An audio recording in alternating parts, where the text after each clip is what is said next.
Hi everyone, I'm Nancy, and today I'm going to be leading you through the bubble technique for one of our amazing classes. The bubble technique is very easy. Anyone can do it. And in just a minute, I'm going to show you a gallery of samples of other customers' work that looks incredible.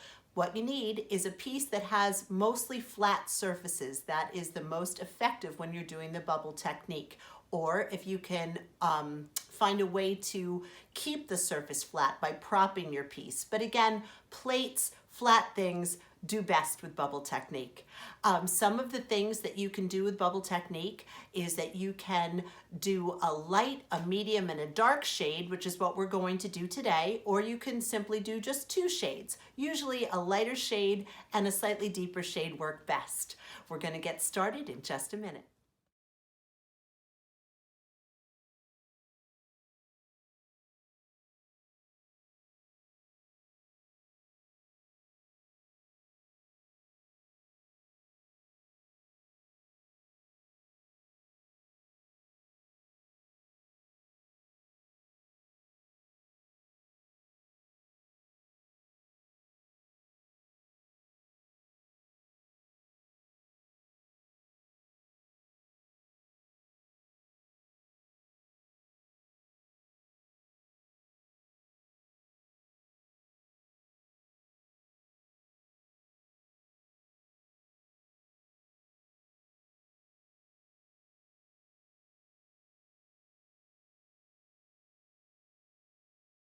Okay, everyone. So the first step before we start our bubbling is we're going to create a few stickers that you can put around the piece that will resist the bubbles and will leave you a little section that you can decorate afterwards.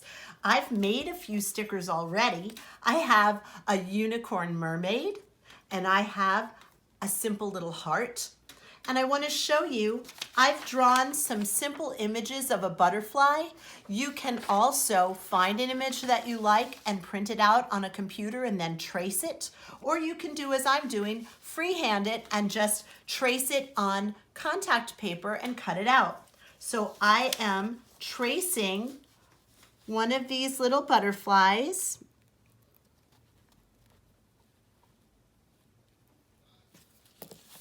And then I'm going to cut them out and stick them onto the plate. I'll show you how that looks in just 1 minute.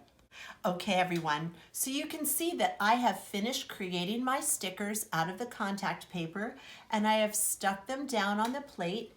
I've tried to sort of scatter them a little bit because I really want a lot of the bubble technique to show, and wherever the sticker has been placed, the bubbles will not go there, okay?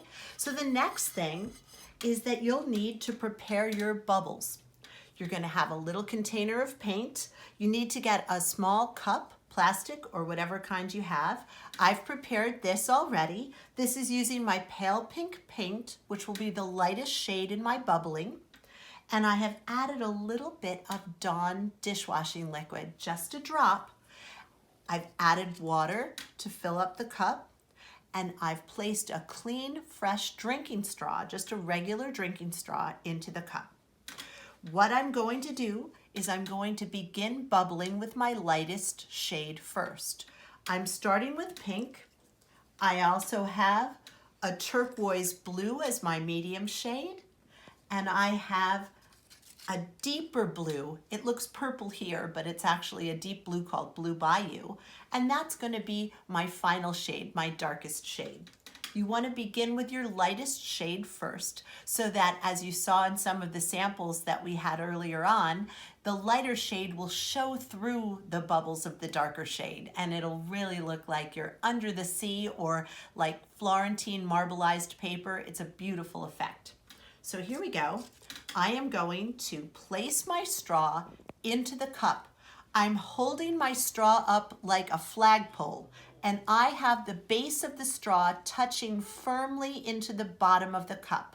That's important because if you don't do that, if you let it just rest, it's going to spray out the back of the cup onto you, onto your family, onto anyone sitting by, and you don't want that to happen. So you're going to hold it straight up and down, touching the bottom.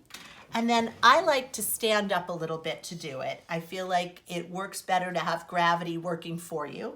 So I'm holding my cup. You never want to pour the liquid out. That's a no-no and it'll flood your plate. You want to hold it up and down, and then, and this is very important too, you are going to blow bubbles in the cup. You don't want to drink in like you normally do with a straw. You want to blow out like this. So now I'm going to keep blowing so that the bubbles start to overflow the cup like a little mini volcano onto my plate.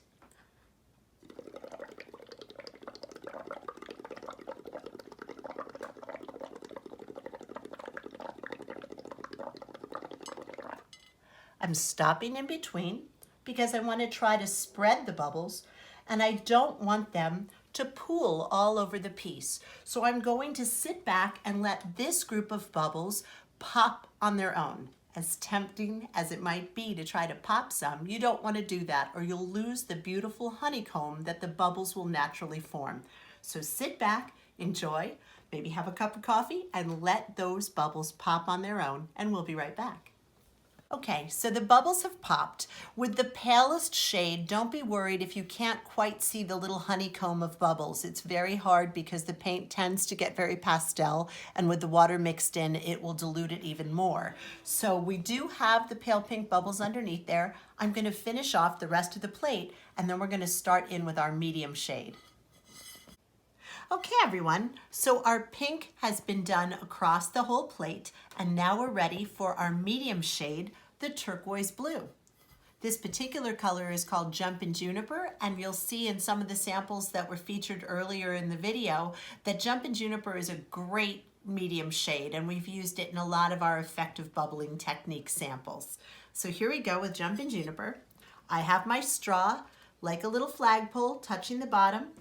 I am going to start bubbling very slowly. You want kind of a slow start and then medium speed. You want it to come over the top, but not so fast that you get a big soupy mess. Here we go.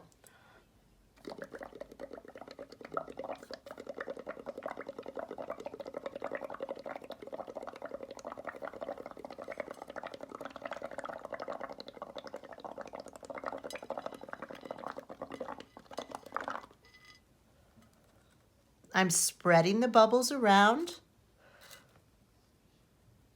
and I'm going to stop and leave it just like that so that we get that nice honeycomb effect and we don't get a soupy pooling in the middle. If I were doing the entire surface of the plate at once, you can have some pooling. So I'm going to sit back and let these bubbles pop, and then we'll finish it. Okay, everyone, so you can see I have now finished bubbling with the medium shade on the part of the plate that had not previously been bubbled. You can see the beautiful honeycomb that's showing. And again, I'm resisting the temptation to pop any of those bubbles. I'm going to sit back and let them pop on their own.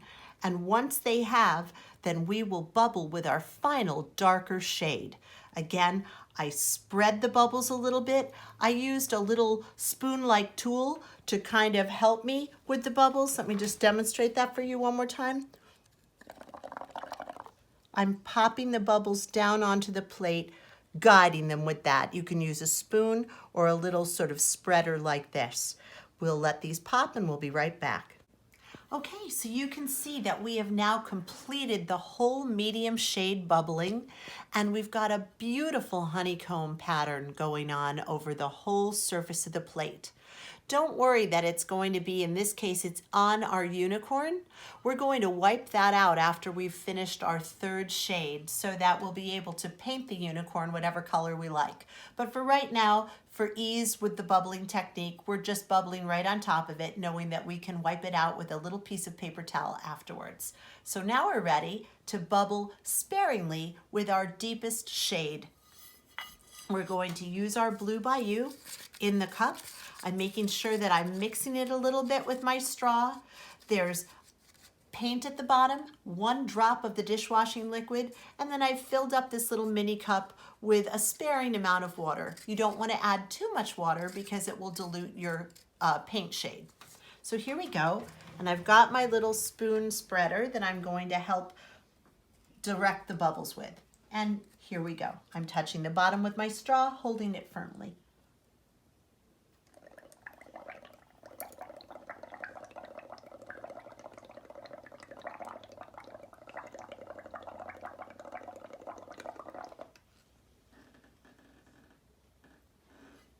And I'm spreading these out so that I don't have too much pooling of this very dark color.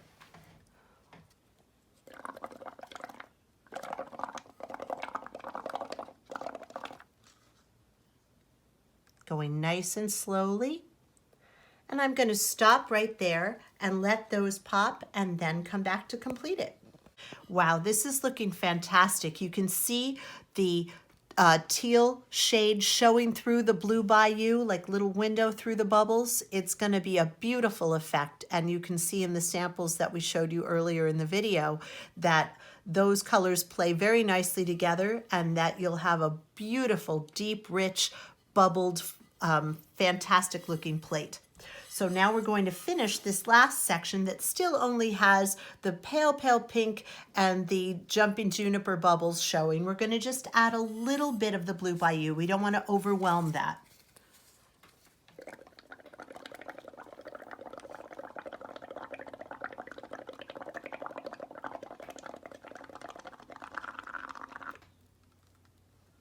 I'm spreading it out.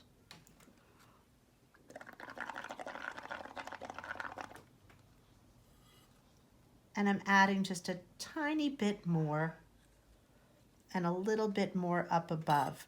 I'm not going to bother with the center of the plate where the body of my unicorn is because we're going to be wiping that out. So there's no need to bother with bubbles there. I'm going to let these bubbles pop and then we'll come back to show you when we wipe the unicorn. Okay, everyone, so you can see we've finished bubbling. We have 3 shades here. Again, you can use 2, or if you'd like, you can use 3. We always recommend a light, a medium, and then a darker shade. And you can see the darker shade is, again, letting our lighter shades kind of shine through. Now, because we have our unicorn on this image and we want to be able to paint that in our other colors, we're going to wipe that out using a little wet piece of paper toweling. So I'm going to do that right now.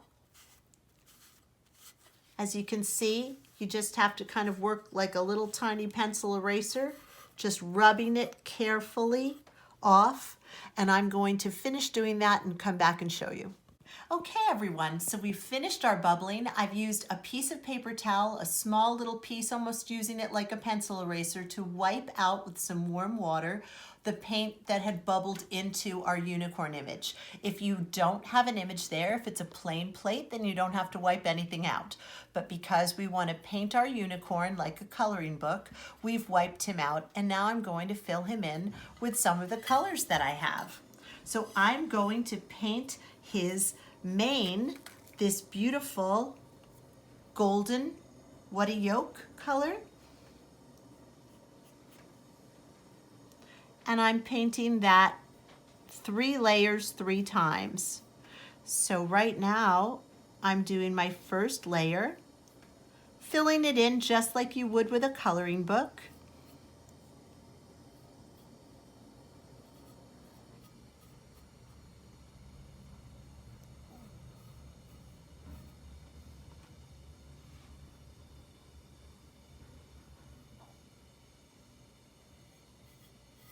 And I'm going to match his mane and his tail.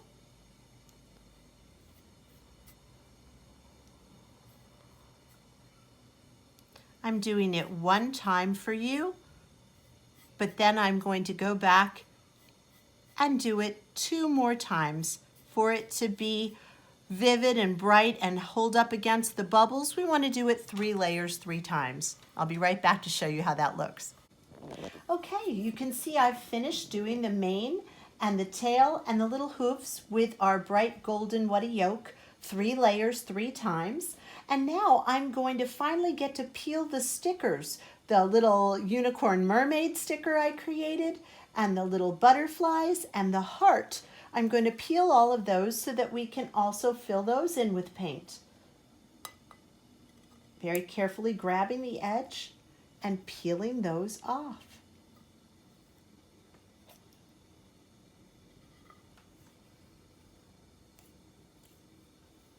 And you can see that those held the plain bisque perfectly, and we've bubbled all around that. So now we have the option of either leaving those plain, I kind of love how that guy looks, or filling them in with a very fine brush. Okay, I'm going to start painting the body of my unicorn Blue Heaven, and I'll be right back. So I'm back, and I've now painted the body of my unicorn, the nice Blue Heaven shade, and I'm going to start putting some color into my little sticker shapes. I'm going to use the pink that we bubbled with first because I'd like that to be a pale contrast to the bubbling shades. So I'm going to fill those in with pink. I'm again using my small brush. I'm going to clean the brush good since I've just used the Blue Heaven, and I've done that 3 layers 3 times. And I'm going to use the pink to do the horn of my unicorn and the little star on his hip to kind of tie it all in together. I'm going to start painting that, and I'll be right back. Okay, here I go. I'm going to use the pale pink that we bubbled in first to paint the horn of my unicorn. And I'm filling in my heart with that pale pink. Again, I'm going to do 3 layers, or if you want it to be pale, you could do 2, but you want at least 2, and I recommend the 3 layers. We always do that to give the paint its most vibrant punch. So I am painting my heart, the first layer of pink. I've painted my unicorn horn, and I'm painting the little star on his hip, also in that pink. I'm going to paint my butterflies in that pink.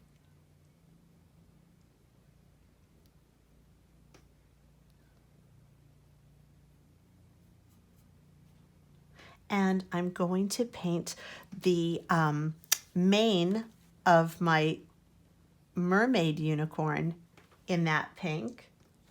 I'm going to do the rest of him in one of the other colors that I bubbled with. I'll finish doing 1 coat of that, and I'll be right back to show you. So now you can see I've done 3 layers 3 times of the pink into some of my sticker shapes and into the horn and star on my unicorn. I'm going to go in and use the Jumpin' Juniper, the medium blue that we bubbled with. I'm going to use that color to give a head to my butterfly and its little body. And I'm going to give it a couple of little dots on its wings. And I can actually use the end of my paintbrush to do some dots on the wings. And I'm going to do that again over on this one. Perfect little dots using the end of my paintbrush. And the other side of my paintbrush to give my little butterfly its little head and body. And then I'm going to paint the tail of my unicorn mermaid. And I'll show you how that looks.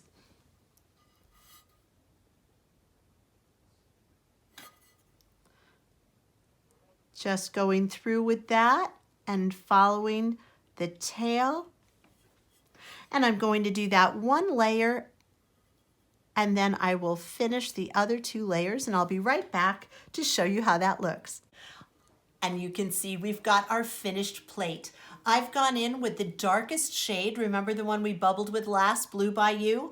I've gone in and done a few little fine lines around some of my sticker images just to tie it all in together. You don't need a lot of colors to do this. You've got the colors you bubbled with, and you can repeat some of those in your sticker images so that it all ties together in the same color palette.